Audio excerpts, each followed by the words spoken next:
کراچی کے قدیم علاقے پارسی کالونی میں تہمینہ دوباش کا گھر شہر کے ماضی کی یادگار ہے۔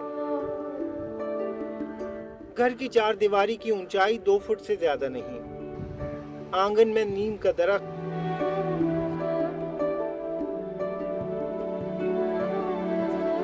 گھر کے داخلی راستے پر برآمدہ، بے شمار کھڑکیاں اور کھڑکیوں کے اوپر روشن دان۔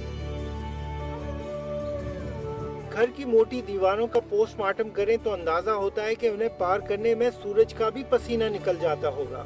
یہ اس دور کی تعمیر ہے جب شہر کی آبادی 2 لاکھ افراد سے بھی کم تھی۔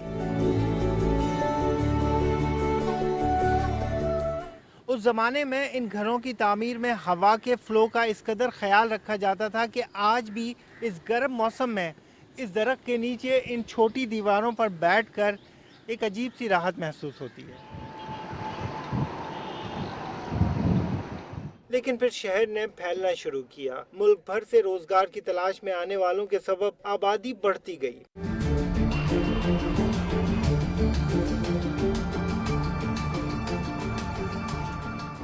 رہائشی ضرورت کو پورا کرنے پر 60 کی دہائی کے بعد توجہ نہیں دی گئی، لیکن وہ جو کہتے ہیں کہ ضرورت ایجاد کی ماں ہے وہ صحیح کہتے ہیں، کیونکہ پھر تعمیرات کا جو سلسلہ شروع ہوا اس میں نقشے کا کوئی کام نہ تھا۔ تعمیراتی مٹیریل بھی جیب دیکھ کر استعمال کیا جانے لگا۔ جو پہلے 2 کمرے بناتے تھے ابھی 3 کمرے کر رہے ہیں، اور جو کورڈ ایریا جو ڈک وغیرہ ہوا کے لیے چھوڑنا ہوتا ہے اس کو زیادہ کورڈ کر رہے ہیں، وہ کم چھوڑ رہے ہیں، گلی کم چھوڑ رہے ہیں اور کورڈ زیادہ کر رہے ہیں۔ اس وجہ سے جو ہیٹ اپ ہو رہی ہے وہ زیادہ ہو رہی ہے۔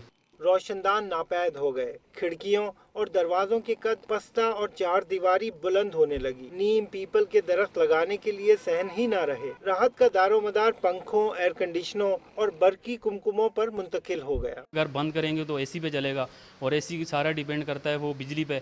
بجلی ہوتی نہیں ہے، اور جتنا گھر کھلا ہوگا تو ہوا کراس ہوگی۔ لیکن کئی سالوں کی بے ہنگم بے لگام تعمیر کی خرابی پر سے پردہ رواں سال کی گرمی نے اٹھایا۔ اب لوگوں کو احساس ہوا کہ گھر چھوٹے ہوادار ہی اچھے، بالکل پارسی کالونی کی اس گھر جیسے جو 100 سالوں کے بعد بھی راحت کدہ ہے۔ کیمرامین شکیل خان کے ساتھ ریاض اینڈی، دنیا نیوز، کراچی۔